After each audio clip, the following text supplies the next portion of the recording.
welcome, everybody. Welcome to a session about the Ignatian approach to being a minister today. You can watch what you want. I should explain that we're probably, as a diocese, exploring the Ignatian tradition in a way that perhaps we haven't done in past years. Last year, I think I spoke, those of you that have seen last year's series on ministerial spirituality, I tried to suggest that the various initiatives within the Diocese of Chelmsford, some of them had something in common with community organizing, with the Moravian tradition, with Dominican traditions, and with the Benedictine way of being a Christian. But over the last 12 months at least, and perhaps longer, we're at a point where discernment is at the heart of the way of being an Anglican in East London and Essex. So let me read you some words from Bishop Gully for Travelling Well. For the foreseeable future, she says, there will be no more diocesan initiatives outlining common approaches to mission and evangelism. Rather, we're seeking to tip the traditional organizational hierarchy on its head to enable and empower local churches and worshipping communities to discern for yourselves what it means to be God's people in your particular part of the world, and enabling and empowering parishes, deaneries, and worshipping communities to discern how they are to be God's people in their own very different contexts and as part of one diocesan family, means moving beyond top-down diocesan initiatives and programs. So in other words, we're moving from a point where we're being given direction from above, as it were, from the bishop, from the top of the pyramid that Bishop Gully speaks about, to a position where each individual Christian, but also each community of Christians, is being asked to learn how to discern what their next step is. And then the role of people like me, people who work for the Diocese of Chelmsford, is to encourage and empower and enable each community as they put into action the things that they've discerned. But how do you learn discernment? And there are many good answers to that question, and I guess we could be looking at traditions such as the Quakers, for example, and that would be really interesting. But one tradition that absolutely has done lots of thinking about what discernment looks like, about choosing in every step of our lives the right next step, is the Ignatian tradition. So let's tell the story a little bit. And the story starts with a Basque soldier called Inigo Lopez, whose name was then Latinized into Ignatius of Loyola.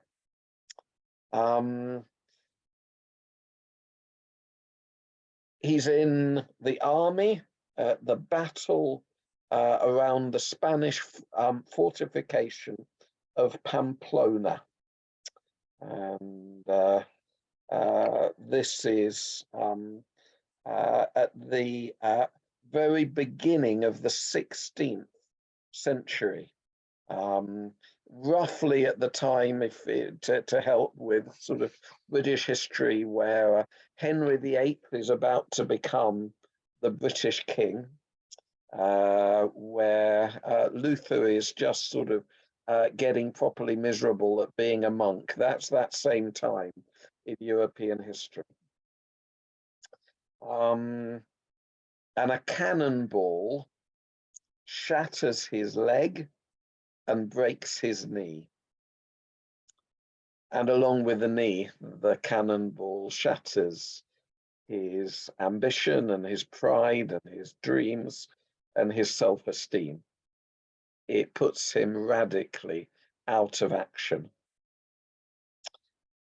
And it was that personal catastrophe that started Inigo on the journey to being Saint Ignatius of Loyola.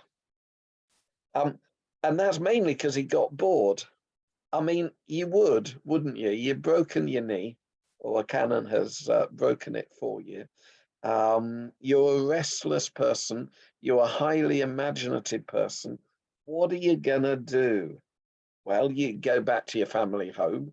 That makes sense. You spend months trying to recover from the injury. From every account, Inigo was not a good patient. But one thing he longed for was to read a book. And he loved books. He loved reading. He loved imagining himself in the stories that he read. So in particular, he loved the stories of medieval romance. He loved putting himself in a story where he was the hero that would rescue the damsel in distress, where he would have some noble or perhaps royal woman to whom he could do a great service, and who would fall, of course, head over heels in love with him. And he read those stories and he daydreamed. He tells us that he spent his time fantasizing about the fine ladies he would pursue and the great battles he would like to win. And then a terrible thing happened. He ran out of books.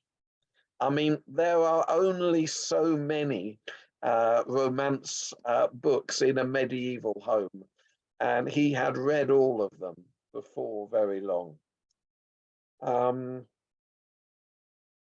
So he started reading whatever else he could find, and a relative brought him some books which were the life of Jesus and the saints, and he read them. And to be honest, when he was reading them, they were less enjoyable than the romances he'd been reading before. But still, I mean, you have to do something with your time when you can't walk, don't you? So he started, having read those books, to daydream as well. And this daydreaming was about imagining himself in those either Bible stories or stories of the lives of the saints. And he noticed that that kind of daydreaming had a different effect on him than the sort of daydreaming he'd been doing before.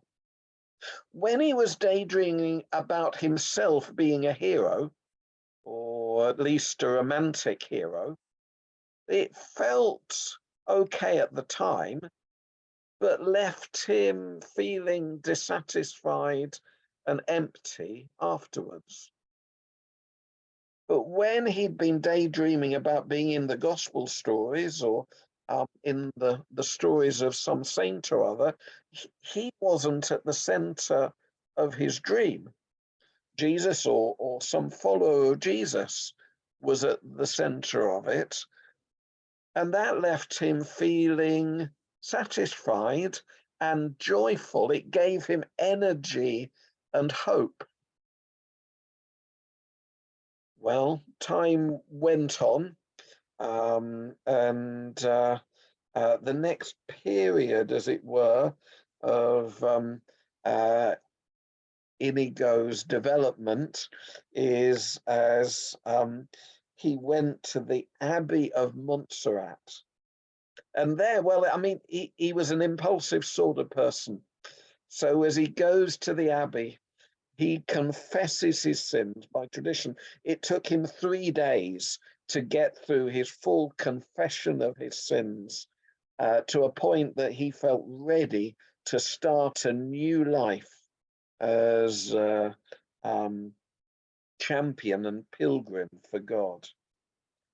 He took his dagger and his sword and placed them on the altar of the abbey to symbolize that he would never again use violence, but instead would be a pilgrim. And he took his fine clothes and gave them to a beggar nearby. Probably not a good idea, because the beggar was later arrested on suspicion of having stolen clothing from a noble. But still, you see what he was trying to do. The next stage was in a cave, and in a place called Manresa in Catalonia. Inigo Ignatius spent some period of months. So to be honest, there are differing accounts of how many months, but a considerable amount of time, perhaps 11 months, with God, with very few others around, developing an approach to spiritual life, decision making, and what he was to call the discernment of spirits that influences people all over the world today, and is published as the spiritual, or the fruit of all that thinking is published as the spiritual exercises of Ignatius of Loyola, and which, if you and I were to become Jesuits, and I guess it's unlikely many of us would, it would be at the heart of our formation. But for many people of whatever tradition, it's a really clear part of their spiritual tradition, whether they're Jesuits or not. So a few words, and I'm going to share my screen, that help us think through what Ignatius discovered. I'm just going to, that's a little bit bigger. Some words. Consolation and desolation. So Ignatius thought, and the early Jesuits thought, that the derivation of the word consolation was with the sun. Sol is the sun. And desolation was away from the sun. We now know that probably is not really the etymology of those words, but never mind. It matters that people thought that they were, and it's a helpful image to think about things in the light, the sun, and things away from the sun. And if you went today to Manresa, you would find a wonderful mosaic of a sunflower there on the floor of what was the cave that Ignatius meditated in. Because a sunflower turns towards the sun, it keeps its face towards the sun. And that's what Ignatius was calling us to do. So here are some images, and they come from a book by Margaret Silf that I'll mention a bit later on. Look at the diagram on the left, first of all, if you can.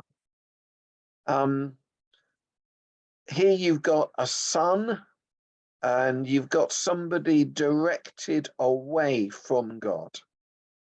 They are turned away from the light of their truest center. And so the shadow, well, all they're seeing is shadow, because the sun is behind them. And the shadow is what they themselves cast on the ground in front of them. And desolation, be turning away from the sun, or experiences of being in the darkness for Ignatius, was about dissatisfaction, heaviness, sadness, and need. And the opposite, of course, is consolation, being with the sun, turning towards the light of our own truest center. To be in consolation is a matter of satisfaction, joy, energy, and hope. And there's another way, again, it's from Margaret Silf, of seeing these, just by but by thinking of a person in desolation as being shriveled and shrunk in heart. The heart is so heavy that it sinks to the lowest point of your experience. Whereas consolation expands our heart until it's big enough to contain other people and their needs, and makes it light enough to fly to God.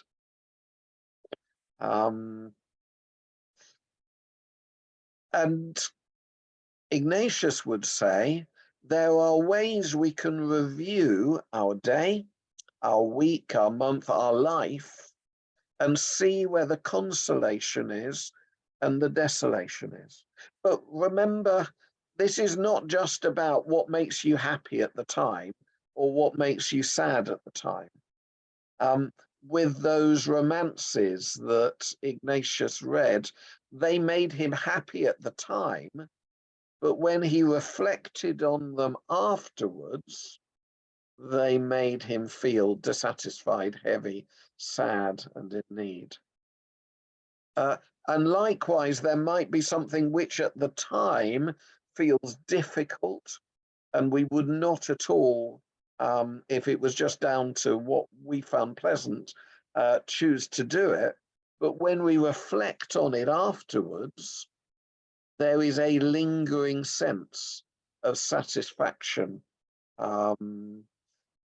joy, energy, hope.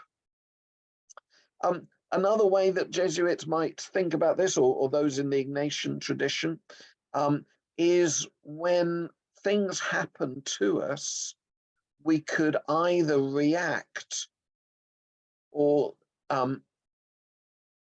choose the way of our vocation.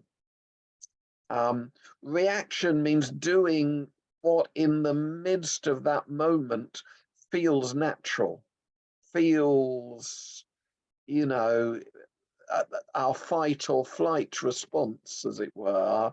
So to use completely different language, our reptile brain.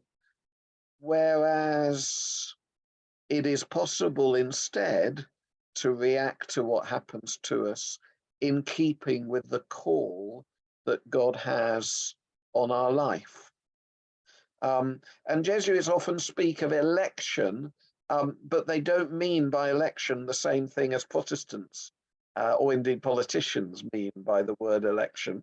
They mean choosing what we will do with one eye on what we have discerned to be the call of God. You could say that much of what we talk about in ministerial life fits very much into a grid of consolation and desolation. that there are processes that will unearth satisfaction and joy and energy and hope, worship and contemplation. The first half of Examine, so let me explain Examine. We're going to do an example of Examine at the end of our evening, but an Examine is a prayer, a spiritual exercise in which you look back on your day or your week or your month or however long it is since you last did an Examine, or your hour, perhaps, if you feel like you need to do Examine more frequently during the day, and see what has been happening. But Ignatius says you should always start with, as it were, the positive, with where the consolation has been, with what there is to thank God about.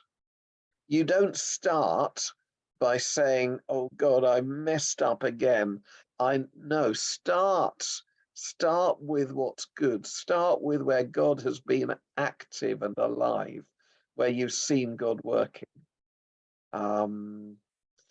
Appreciative inquiry. I don't know if any of you have come across that. Appreciative inquiry is a way of doing a sort of Examine to unearth what is good in a congregation. Typically, you ask a whole congregation, what are the things that have given you most life that you have experienced within the fellowship of this church? And then if you do that in the community, then there are all sorts of things such as asset-based community development, where you look at a community with your glass, looking for your glass half full, not your glass half empty. You're not looking for what is wrong with this community that we can fix. You're looking for where are the assets, where are the blessings, what is happening that we can encourage and enjoy and celebrate. And then the response, absolutely, will be to celebrate and build on those strengths. But there's other processes in ministerial life that will tend to unearth desolation. Confession, of course, is appropriate and is a time when, whether you do confession to, as an individual with a priest, or whether we're talking about,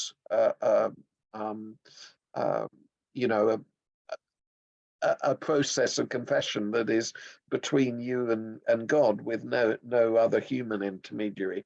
Either way, confession is about noticing what hasn't gone right, and your part in that. The second half of Examine does move on to say, okay, so what can I learn about my own reactions to things, the way that I've acted? Perhaps there are things, therefore, that I need to bring to God and ask God to put right. When we're looking at a whole congregation, there are tools like natural church development, and actually there are hundreds of different tools. And there, what you're doing is you're asking the congregation sort of series of questions about church life. And what you're aiming for is to understand in particular which areas of church life are the weakest, so that you can put those right. So very much a different approach from an appreciative inquiry. And I think Ignatius would say, well, we probably need to be quite realistic about both of those, but please start with the positive. Please start with what brings people life before you do some sort of exercise that just draws people into seeing what's wrong with the life of a church. It is possible to listen to a community in a way that is unearthing the gaps in provision and the issues, the things that are wrong. And again, there's absolutely a place to do that, but maybe Ignatius would tell us, start with the consolations, but then end up of course, understanding what the gaps are.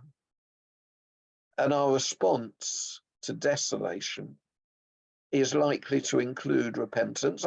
I'm not saying every experience of heaviness and dissatisfaction and sadness and need, that's because you've done a bad thing and you need to confess a sin. That's not what I'm saying at all.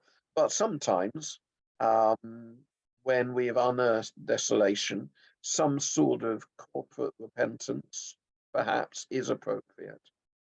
Lament, certainly.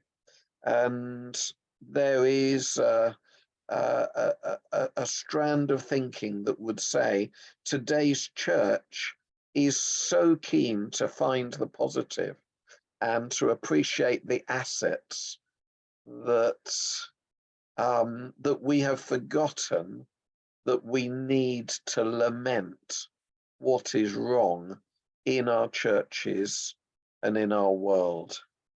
And then in both cases, there is learning, of course, to be done. I'm going to go to one more diagram, and then I'm going to give you a chance in breakout rooms to chat through what we've heard so far.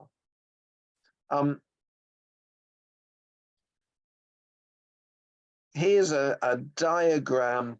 It's not a very well-drawn diagram, I'm afraid, but it is a diagram that suggests two ways of making decisions. And the way that is uphill is the way that asks the big question: what is God's call? Every person has a calling on their life, but also we believe every local church has a calling on their life.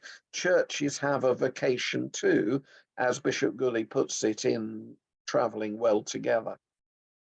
So the sort of question we would ask has to do with allies. Who can we work with? What are the obstacles to the call that God has on our life? What do I intuit, but not just react, but prayerfully intuit as I think over the choices that are before me? Where is God in all this? What is my next step? What would the best outcome be out of all this? But the big question is, what is God calling me to? And Ignatius would say, if we get into the habit of noticing where the sun is and where the shadows are, where God is in retrospect seen to be acting, then we will get better and better at discerning the vocation that we have. And then the route downhill. We could decide, rather than this painstaking process of discernment, to act with an instant reaction. And that probably means fear will be in the picture, because fear is so often in the picture. We're going to make the choices alone rather than with allies who can help us to make that decision. It's going to be prayerless. Or at least if it's prayer, the prayer will go something like, oh God, I didn't know what to do, so I did this. Please let that be the right thing to have chosen, rather than taking the time to have God in the picture as we discern. And almost certainly, if we're going the route of instant reaction and fear and prayerlessness, we'll end up not valuing people the way that we should. And programs in church terms, or economic advantage in other terms, is going to be more powerful in our decision-making processes than our love for people that God has placed in our hearts. So that's quite enough of me talking for the time being. I'm glad to say that in a little while, Gary is going to talk about something of what the Ignatian tradition means for him. But before that, I'm just going to give you 10 minutes in breakout rooms.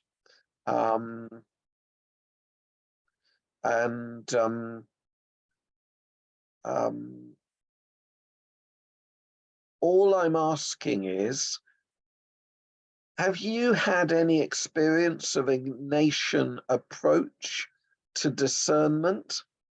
And as you've heard it very, very sketchily